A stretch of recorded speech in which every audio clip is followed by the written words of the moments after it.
ನಮಸ್ಕಾರ ಸ್ನೇಹಿತರೆ, ಕೆರಿಯರ್ ಕರ್ನಾಟಕ ಚಾನೆಲ್ಗೆ ನಿಮಗೆ ಸ್ವಾಗತ.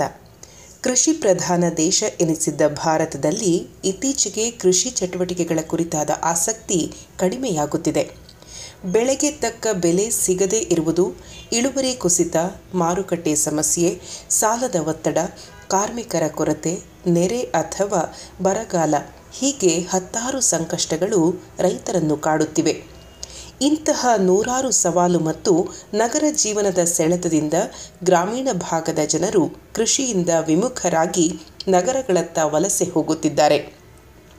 ಆದರೆ ಮಣ್ಣನ್ನು ನಂಬಿಕೊಂಡಿರುವ ರೈತರು ಪ್ರತಿಫಲ ಅಪೇಕ್ಷೆಗಳಾಚೆ ಬೆವರು ಹರಿಸಿ ದುಡಿಯುವುದನ್ನು ಮುಂದುವರೆಸಿದ್ದಾರೆ. ದೇಶದ ಬೆನ್ನೆಲುಬು ಎನಿಸಿರುವ ಕೃಷಿಕರಿಗಾಗಿ ಸರ್ಕಾರಗಳು ಹಲವು ಯೋಜನೆಗಳನ್ನು ಜಾರಿಗೊಳಿಸುತ್ತಿವೆ. ಈ ಮೂಲಕ ರೈತರ ಸಂಕಷ್ಟಗಳಿಗೆ ಒಂದಷ್ಟು ಪರಿಹಾರ ದೊರಕುತ್ತಿವೆ. ಕೇಂದ್ರ ಸರ್ಕಾರವು ರೈತರ ಏಳಿಗೆಗಾಗಿ ಅನುಷ್ಠಾನಗೊಳಿಸಿರುವ ಪ್ರಮುಖ 10 ಯೋಜನೆಗಳ ಮಾಹಿತಿಯನ್ನು ನಾವು ನಿಮಗೆ ಈಗ ನೀಡಲಿದ್ದೇವೆ. ಅದಕ್ಕಾಗಿ ಈ ವಿಡಿಯೋವನ್ನು ಕೊನೆಯವರೆಗೂ ನೋಡಿ. ಅದಕ್ಕೂ ಮುನ್ನ ನೀವಿನ್ನೂ ನಮ್ಮ ಕೆರಿಯರ್ ಕರ್ನಾಟಕ ಚಾನಲನ್ನು ಸಬ್ಸ್ಕ್ರೈಬ್ ಮಾಡಿಲ್ಲ ಅಂದರೆ ಕೂಡಲೇ ಸಬ್ಸ್ಕ್ರೈಬ್ ಮಾಡಿ. ಹಾಗೆಯೇ ಪಕ್ಕದಲ್ಲಿರುವ ಬೆಲ್ ಐಕಾನ್ ಕ್ಲಿಕ್ ಮಾಡೋದನ್ನು ಮರಿಬೇಡಿ. ಸರ್ಕಾರದ ಯೋಜನೆಗಳು ತಕ್ಕ ಮಟ್ಟಿಗೆ ರೈತರ ಆರ್ಥಿಕ ಹೊರೆಯನ್ನು ತಗ್ಗಿಸಲು ನೆರವಾಗುತ್ತಿವೆ. ಸಬ್ಸಿಡಿ ಯೋಜನೆಗಳು, ಕಡಿಮೆ ಬಡ್ಡಿ ದರದ ಸಾಲ ಸೌಲಭ್ಯಗಳು ಅವರಿಗೆ ಶಕ್ತಿ ನೀಡುತ್ತಿವೆ.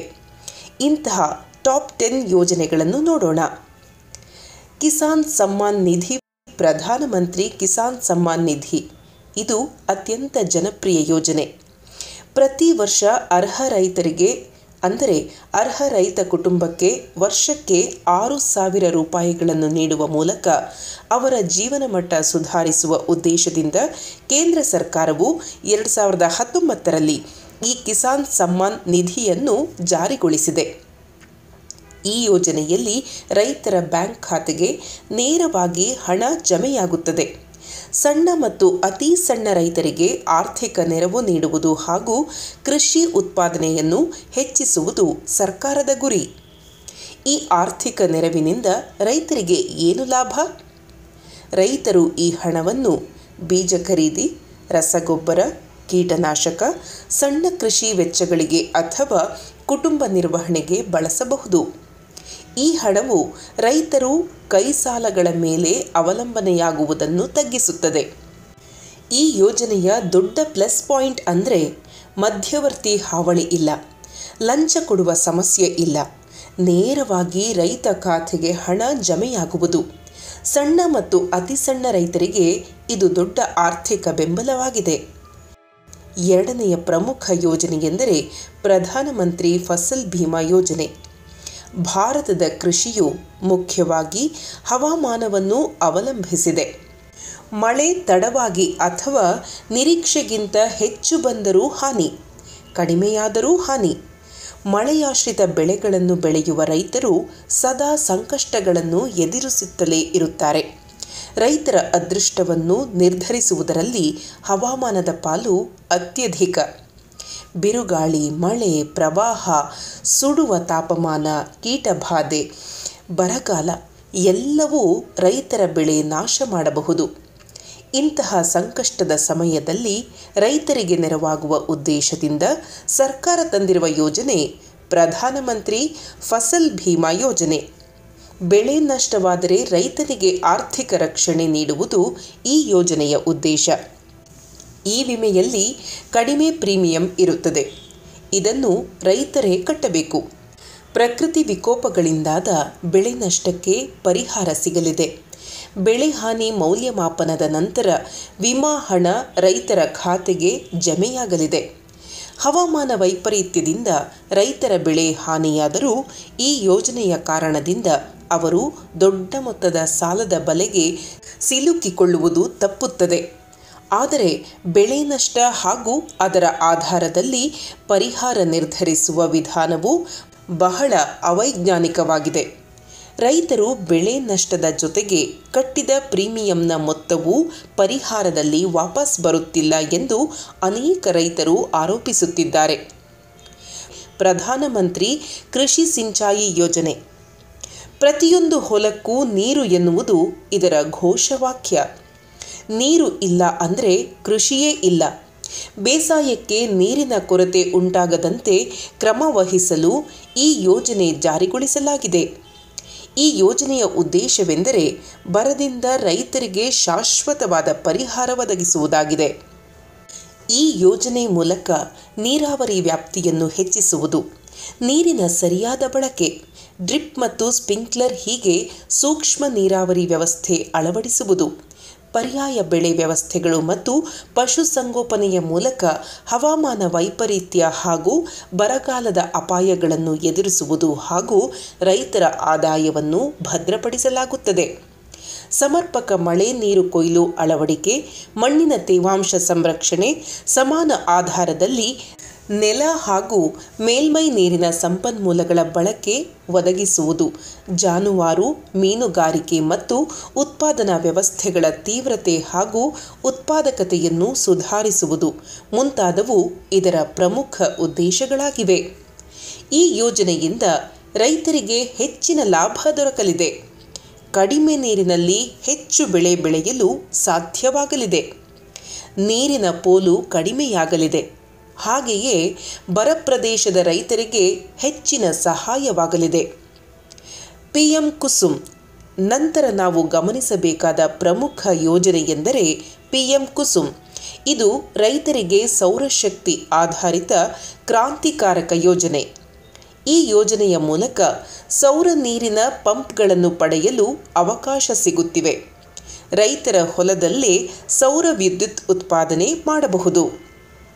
ಇದರಿಂದ ಡೀಸೆಲ್ ಮತ್ತು ವಿದ್ಯುತ್ ವೆಚ್ಚ ಕಡಿತವಾಗುತ್ತದೆ. ರೈತರಿಗೆ ಉಳಿತಾಯದ ಲಾಭ, ವಿದ್ಯುತ್ ಬಿಲ್ ಕಡಿಮೆಯಾಗಲಿದೆ. ಪರಿಸರ ಸ್ನೇಹಿ ಕೃಷಿ ಸಾಧ್ಯವಾಗಲಿದೆ.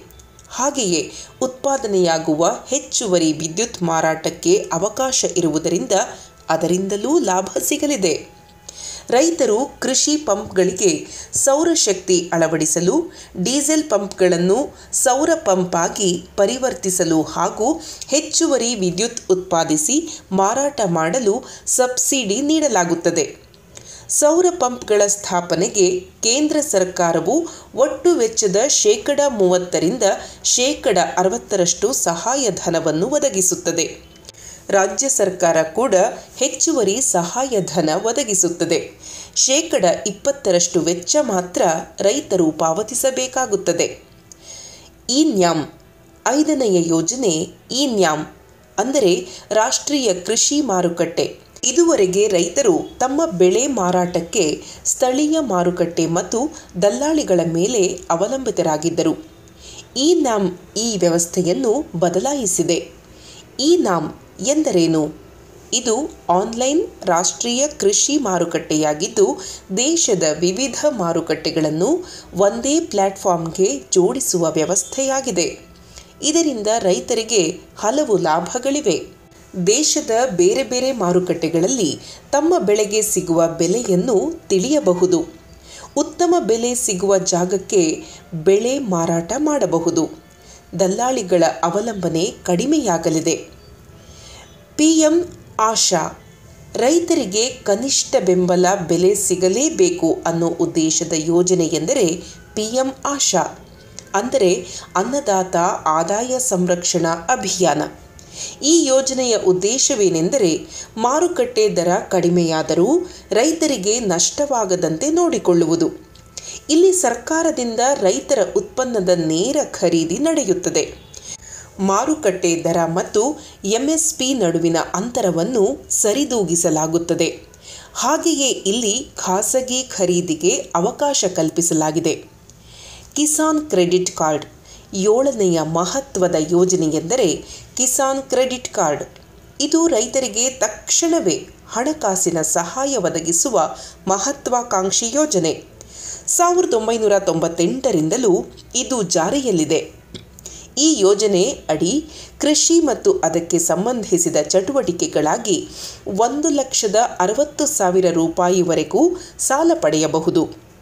ಪಶುಸಂಗೋಪನೆ, ಮೀನುಗಾರಿಕೆ ಮುಂತಾದವುಗಳಿಗೆ ಈ ಹಣವನ್ನು ಬಳಸಬಹುದು.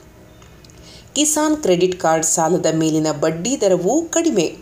ಹೀಗಾಗಿ ಅಗತ್ಯ ಸಮಯದಲ್ಲಿ ಬಿತ್ತನೆ ಬೀಜ, ರಸಗೊಬ್ಬರ ಮತ್ತಿತರ ವೆಚ್ಚಗಳನ್ನು ಭರಿಸಲು ಕಡಿಮೆ ಬಡ್ಡಿ ದರದಲ್ಲಿ ಸಾಲ ಪಡೆಯಬಹುದು. ಮಣ್ಣಿನ ಆರೋಗ್ಯ ಕಾರ್ಡ್ ಯೋಜನೆ SHC. ಈ ಯೋಜನೆಯನ್ನು 2015ರಲ್ಲಿ ಜಾರಿಗೊಳಿಸಲಾಗಿದೆ. ಮಣ್ಣಿನ ಫಲವತ್ತತೆಯನ್ನು ಹೆಚ್ಚಿಸಲು ಮತ್ತು ಕೃಷಿ ಪದ್ಧತಿಯನ್ನು ಸುಧಾರಿಸಲು ಇದು ನೆರವಾಗುತ್ತದೆ. ಈ ಯೋಜನೆಯಡಿ ಮಣ್ಣಿನ ಫಲವತ್ತತೆಯ ಆಧಾರದಲ್ಲಿ ಯಾವ ರಾಸಾಯನಿಕ ಗೊಬ್ಬರ ಬಳಸಬೇಕು ಎಂಬ ಸಲಹೆ ನೀಡಲಾಗುತ್ತದೆ. ಈ ಯೋಜನೆಯಡಿ ರೈತರು ತಮ್ಮ ಹೊಲದ ಮಣ್ಣನ್ನು ಉಚಿತವಾಗಿ ಪರೀಕ್ಷೆ ಮಾಡಿಸಬಹುದು. ಮಣ್ಣಿನ ಫಲವತ್ತತೆ, ಅಗತ್ಯ ಸುಧಾರಣೆಗಳ ಬಗ್ಗೆ ವೈಜ್ಞಾನಿಕ ಮಾಹಿತಿ ಪಡೆಯಬಹುದು. ಇದರಿಂದ ರಾಸಾಯನಿಕಗಳ ಸಮತೋಲಿತ ಬಳಕೆ, ಉತ್ಪಾದನೆ ಹೆಚ್ಚಳ, ಪರಿಸರ ಸಂರಕ್ಷಣೆಯ ಗುರಿ ಹೊಂದಲಾಗಿದೆ. ಮಣ್ಣಿನ ಗುಣಮಟ್ಟ ಪರೀಕ್ಷೆ ನಡೆಸುವುದರಿಂದ ಯಾವ ಪೋಷಕಾಂಶ ಕೊರತೆ ಇದೆ ಅನ್ನೋದರ ಮಾಹಿತಿ ಸಿಗಲಿದೆ. ಮಣ್ಣಿನಲ್ಲಿನ ಅಂಶದ ಕೊರತೆಗೆ ಅನುಗುಣವಾಗಿ ರಾಸಾಯನಿಕದ ಬಳಕೆಗೆ ಮಾಹಿತಿ ನೀಡಲಾಗುತ್ತದೆ. ರಾಷ್ಟ್ರೀಯ ಕೃಷಿ ವಿಕಾಸ ಯೋಜನೆ ವಿವಿಧ ಕೃಷಿ ಚಟುವಟಿಕೆಗಳಿಗೆ ರೈತರಿಗೆ ರಾಷ್ಟ್ರೀಯ ಕೃಷಿ ವಿಕಾಸ ಯೋಜನೆಯಡಿ ಸಹಾಯಧನ ದೊರಕುತ್ತದೆ. ಸಮಗ್ರ ಕೃಷಿ ಪದ್ಧತಿಯನ್ನು ಅಳವಡಿಸಿಕೊಂಡ ರೈತರಿಗೆ 1,25,000 ರೂಪಾಯಿವರೆಗೂ ಸಬ್ಸಿಡಿ ಲಭಿಸುತ್ತದೆ. ವಿವಿಧ ಚಟುವಟಿಕೆಗಳಿಗೆ ಘಟಕ ವೆಚ್ಚದ 50% ಸಹಾಯಧನ ದೊರಕುತ್ತದೆ. ಕೃಷಿಯಲ್ಲಿ ನೂತನ ತಂತ್ರಜ್ಞಾನ ಅಳವಡಿಕೆ, ಉದ್ಯಮಶೀಲತೆ ಮತ್ತು ನವೋದ್ಯಮಿಗಳಿಗೆ ಆರ್ಥಿಕ ನೆರವನ್ನು ನೀಡಲಾಗುತ್ತದೆ. ಕೃಷಿ ಮತ್ತು ಸಂಬಂಧಿತ ಚಟುವಟಿಕೆಗಳನ್ನು ಉತ್ತೇಜಿಸುವುದು, ಸಮಗ್ರ ಕೃಷಿ ಪದ್ಧತಿ ಮೂಲಕ ರೈತರ ಆದಾಯ ಹೆಚ್ಚಿಸುವುದು, ಆಧುನಿಕ ತಂತ್ರಜ್ಞಾನ ಮತ್ತು ಸುಧಾರಿತ ಬೇಸಾಯ ಪದ್ಧತಿ ಅಳವಡಿಸಿ ಅಧಿಕ ಇಳುವರಿಯ ತಳಿಗಳನ್ನು ಬಳಸುವುದು, ಕೃಷಿ ಜೊತೆಗೆ ಆದಾಯ ನೀಡುವ ಉದ್ದಿಮೆಗಳನ್ನು ಅಳವಡಿಸಿಕೊಳ್ಳಲು ಉತ್ತೇಜಿಸುವುದು ಈ ಯೋಜನೆಯ ಉದ್ದೇಶ. PM ಕಿಸಾನ್ ಮಾನ್ ಧನ್ ಯೋಜನೆ ಪ್ರಧಾನಮಂತ್ರಿ ಕಿಸಾನ್ ಮಾನ್ ಧನ್ ಯೋಜನೆ ಅಥವಾ ಪಿಂಚಣಿ ಯೋಜನೆಯು ಸಾಮಾಜಿಕ ಭದ್ರತಾ ಯೋಜನೆಯಾಗಿದೆ. ಇದರಡಿ ಸಣ್ಣ ಹಾಗೂ ಅತಿ ಸಣ್ಣ ರೈತರಿಗೆ ಪಿಂಚಣಿ ಸಿಗುತ್ತದೆ. 60 ವರ್ಷ ವಯಸ್ಸು ದಾಟಿದ ರೈತರಿಗೆ ವೃದ್ಧಾಪ್ಯದಲ್ಲಿ ನೆರವಾಗಲು ಮಾಸಿಕ ಪಿಂಚಣಿ ನೀಡಲಾಗುತ್ತದೆ. ಇದರಲ್ಲಿ ನೋಂದಾಯಿಸಿದವರಿಗೆ ತಿಂಗಳಿಗೆ 3,000 ರೂಪಾಯಿ ಪಿಂಚಣಿ ದೊರಕುತ್ತದೆ. ಹೆಕ್ಟೇರ್ವರೆಗೆ ಕೃಷಿ ಭೂಮಿ ಹೊಂದಿರುವವರು ಇದರಲ್ಲಿ ನೋಂದಾಯಿಸಬಹುದು. ನೋಂದಾಯಿಸಿದ ಸಮಯದಲ್ಲಿನ ಅವರ ವಯಸ್ಸಿನ ಆಧಾರದಲ್ಲಿ ಪ್ರತಿ ತಿಂಗಳು 55 ರೂಪಾಯಿಯಿಂದ 200 ರೂಪಾಯಿವರೆಗೆ ಈ ಯೋಜನೆಗೆ ನೀಡಬೇಕಾಗುತ್ತದೆ. ಸರ್ಕಾರ ಕೂಡ ಅಷ್ಟೇ ಮೊತ್ತದ ಹಣವನ್ನು ನೀಡುತ್ತದೆ. ರೈತರು 60 ವರ್ಷ ತುಂಬುವವರೆಗೂ ಈ ದೇಣಿಗೆ ಮುಂದುವರಿಯುತ್ತದೆ. ಬಳಿಕ ಮಾಸಿಕ ಪಿಂಚಣಿ ರೈತರ ಖಾತೆಗೆ ಜಮವಾಗುತ್ತದೆ. ಅದಕ್ಕೂ ಮುನ್ನವೇ ಈ ಯೋಜನೆ ಬೇಡ ಎನಿಸಿದರೆ ಇದರಿಂದ ನಿರ್ಗಮಿಸಲು ಅವಕಾಶವಿದೆ. ಆಗ ಬಡ್ಡಿ ಸಹಿತ ರೈತರ ಕೊಡುಗೆಯನ್ನು ಮರುಪಾವತಿ ಮಾಡಲಾಗುತ್ತದೆ. ಕೇಂದ್ರ ಸರ್ಕಾರದಿಂದ ರೈತರಿಗೆ ದೊರಕುವ ಟಾಪ್ 10 ಲಾಭದಾಯಕ ಯೋಜನೆಗಳಿವು. ಇದಲ್ಲದೆ ಪ್ರಧಾನಮಂತ್ರಿ ಮತ್ಸ್ಯ ಸಂಪದಾ ಯೋಜನೆ, ಪರಂಪರಾಗತ ಕೃಷಿ ವಿಕಾಸ ಯೋಜನೆ, ರಾಷ್ಟ್ರೀಯ ತೋಟಗಾರಿಕೆ ಮಿಷನ್, ರಾಷ್ಟ್ರೀಯ ಶಾಶ್ವತ ಕೃಷಿ ಮಿಷನ್, ಕೃಷಿ ಮೂಲಸೌಕರ್ಯ ನಿಧಿ, PM ಕಿಸಾನ್ ಸಂಪದ ಯೋಜನೆ, ಕೃಷಿ ಕಲ್ಯಾಣ ಅಭಿಯಾನ ಸೇರಿದಂತೆ ಇನ್ನೂ ಹಲವಾರು ಯೋಜನೆಗಳು ರೈತರ ಕಲ್ಯಾಣಕ್ಕಾಗಿ ಜಾರಿಯಲ್ಲಿವೆ. ಸ್ನೇಹಿತರೆ, ನೀವು ರೈತಾಪಿ ಕುಟುಂಬದವರಾಗಿದ್ದು ಕೇಂದ್ರ ಸರ್ಕಾರದ ಈ ಯಾವುದಾದರೂ ಯೋಜನೆಯನ್ನು ಬಳಸುತ್ತಿದ್ದೀರಾ? ನಿಮಗೆ ಯಾವ ಯೋಜನೆ ಹೆಚ್ಚು ಪ್ರಯೋಜನಕಾರಿ ಎನಿಸಿದೆ? ನಿಮಗೆ ಯಾವುದಾದರೂ ಯೋಜನೆ ಕುರಿತು ಇನ್ನಷ್ಟು ಮಾಹಿತಿ ಅಗತ್ಯವಿದೆಯೇ? ನಿಮ್ಮ ಅಭಿಪ್ರಾಯ, ಅನಿಸಿಕೆಗಳನ್ನು ಕಾಮೆಂಟ್ ಮೂಲಕ ತಿಳಿಸಿ. ಈ ಮಾಹಿತಿ ನಿಮಗೆ ಉಪಯುಕ್ತ ಎನಿಸಿದರೆ ವಿಡಿಯೋವನ್ನು ಲೈಕ್ ಮಾಡಿ, ನಿಮ್ಮ ಬಳಗದೊಂದಿಗೆ ಶೇರ್ ಮಾಡಿ. ಹಾಗೆಯೇ ಕೆರಿಯರ್ ಕರ್ನಾಟಕ ಚಾನಲನ್ನು ಸಬ್ಸ್ಕ್ರೈಬ್ ಮಾಡುವಂತೆ ಅವರಿಗೂ ತಿಳಿಸಿ. ಇನ್ನಷ್ಟು ಉಪಯುಕ್ತ ಮಾಹಿತಿಯೊಂದಿಗೆ ಮುಂದಿನ ವಿಡಿಯೋದಲ್ಲಿ ಮತ್ತೆ ಸಿಗೋಣ. ಅಲ್ಲಿಯವರೆಗೂ ನಮಸ್ಕಾರ.